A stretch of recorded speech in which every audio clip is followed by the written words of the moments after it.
Hoje o nosso vídeo vai ser sobre a colocação dos grampos ou anéis de fixação direcionados para restaurações classe 2 em dentes posteriores.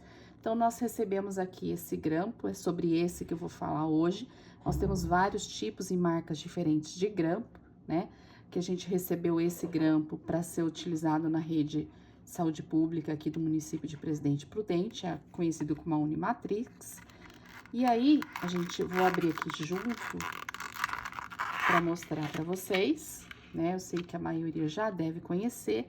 O grampinho, lembrando que esse grampinho, ele é usado para os pacientes, ele é autoclavável, então ele deve ser higienizado, lavado, higienizado e autoclavado.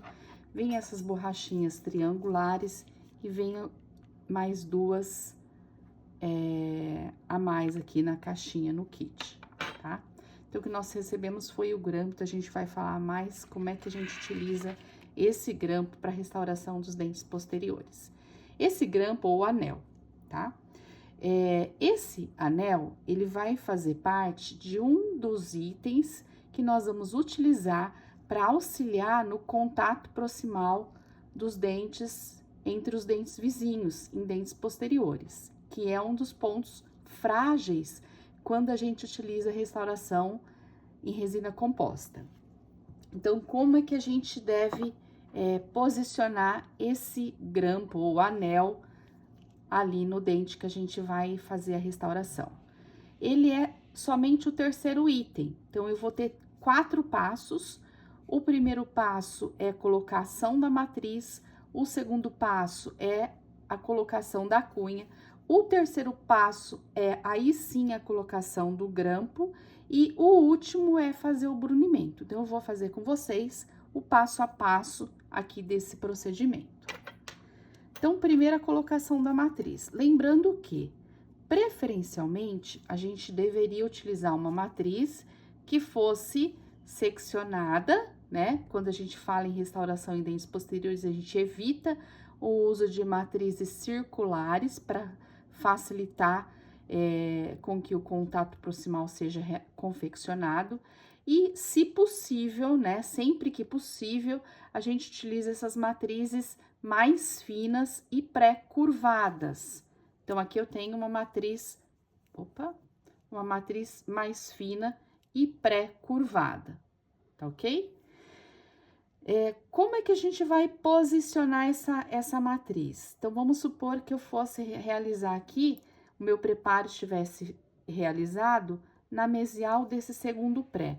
Então, eu vou inserir a matriz entre esses dois dentes, aqui como os dentes não estão preparados, eu tenho eles bem juntos, né? Às vezes eu preciso, é uma matriz mais fina, então eu preciso às vezes se eles estiverem muito juntos, dar uma separadinha. Vou mostrar como é que seria com ela, tá?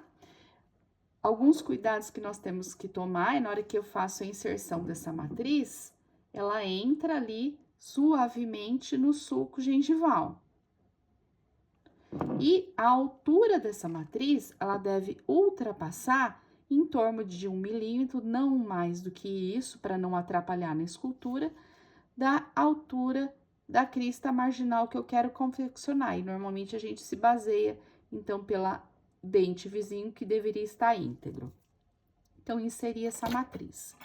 No caso dos dentistas da rede municipal, o que nós temos? Nós não temos essa matriz, então eu vou estar utilizando uma matriz que eu cortei, né? Aquela matriz que a gente compra circunferencial. Eu vou cortar essa matriz numa quantidade que eu acho que seja suficiente ali para abraçar essa face do dente. Posso remover essas pontas para não correr o risco, às vezes, de machucar o paciente. Então, deixo aqui, tiro essa ponta mais viva. Deixar um pouquinho melhor. E aí, eu vou fazer um curvamento dessa matriz. Vou deixar ela um pouquinho arredondada, que vai me facilitar a colocação e ali o abraçamento do dente que eu quero fazer a restauração. Da mesma forma, nós vamos inserir na cavidade. Eu sempre vou selecionar uma matriz também com uma altura adequada, então eu invado levemente o sulco gengival, ultrapassando a parede cervical do preparo, e ultrapasso também levemente, ali vamos falar em torno de 1 milímetro, a altura da crista marginal do dente vizinho, que é a que eu quero me basear para fazer a restauração. Então, primeiro passo, a colocação da matriz. Essa matriz vai servir, então, de anteparo para eu confeccionar a face proximal. O segundo passo é a inserção da cunha de madeira. Cunha de madeira, em geral, ela é inserida de lingual para vestibular, porque é o maior espaço que a gente tem. Então, eu posso fazer inserção com a minha pinça clínica. Entretanto, o que às vezes a gente tem alguma dificuldade de inserir, porque essa cunha ela tem que entrar com pressão e afastar os dentes, tá? Então, às vezes isso se torna um pouco mais difícil. Interessante que a gente utilize, quando a gente tiver uma certa resistência, uma pinça hemostática ou um porta-agulha, que eu vou, então, mais facilmente inserir essa cunha no espaço interproximal. Então, o que nós vamos observar aqui? A gente observa que essa cunha é inserida no espaço interproximal, com a sua base voltada para a gengiva, vou virar aqui também, ó, a base voltada para a gengiva, e ela sai do outro lado aqui do dente, sai pela vestibular. Dessa forma, então, eu consigo fixar essa matriz que abraçou o dente, impedir também que haja um extravasamento da restauração no momento que eu estiver inserindo o material na cavidade, e além de tudo, ela afasta os dentes, o que vai compensar a espessura da matriz, possibilitando um melhor contato interproximal. Entretanto, muitas vezes isso não é suficiente no caso das resinas compostas para a gente ter um bom contato. Então, aí o meu terceiro item, né, dos 4 que eu falei, é colocar o anel de afastamento, o anel ou grampo. Então, ele serve para estabilizar essa matriz seccionada e principalmente para afastar também esses dentes. Na hora que ele afasta, eu faço a restauração e depois que eu removo, os dentes voltam a se encostar e eu tenho um contato mais justo. Então, já é provado cientificamente, com trabalhos de pesquisa, que esse grampo, o anel, ele auxilia em um contato proximal mais efetivo nas resinas compostas.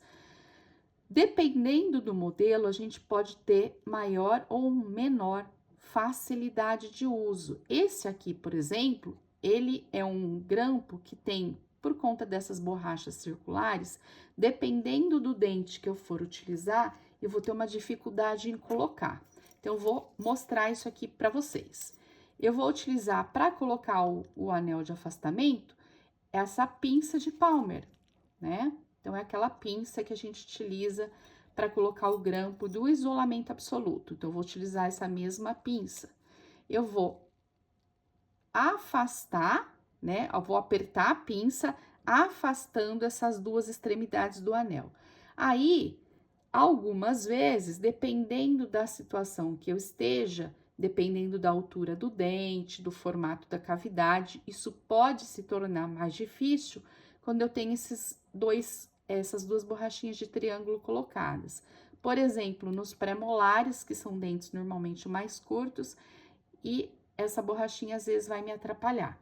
Então, eu vou tirar aqui para mostrar para vocês que caso ela atrapalhe, então eu vou mostrar sem o uso da borrachinha, tá? Então, eu posso usar ou não, dependendo da anatomia e do formato do preparo que eu tenho ali em posição. Então, vou colocar novamente, vocês vão ver que às vezes é um pouquinho mais fácil. Eu posso colocar esse anel por cima da cunha de madeira. Vou colocar aqui, vamos ver se ele não vai voar. Se o dente foi muito curto, ele não para. Eu tô segurando para tirar para vocês. Que é o caso desse pré, tá bem difícil ali. Daqui a pouco ele pula, ó. Eu posso colocar por cima, vou virar, mostrar de novo, ó. Por cima da cunha de madeira. Se vocês sentirem que o dente está muito curto e que isso aqui tá instável, eu posso também colocar ao lado da cunha de madeira. Vou fazer um outro posicionamento, ó. Ao lado da cunha de madeira. Ao lado. E aí pode ser tanto no sentido da mesial quanto na distal, o que vocês sentirem na hora que ficaria mais fácil. Olha aqui, eu vou colocar do outro lado da cunha. O que ficaria mais fácil, dependendo da anatomia e do formato do preparo. Então, são 3 possibilidades diferentes. Eu, pessoalmente, eu gosto mais, para esse tipo de grampo ou anel, de posicionar ao lado, porque eu acho que dá mais estabilidade ali na matriz.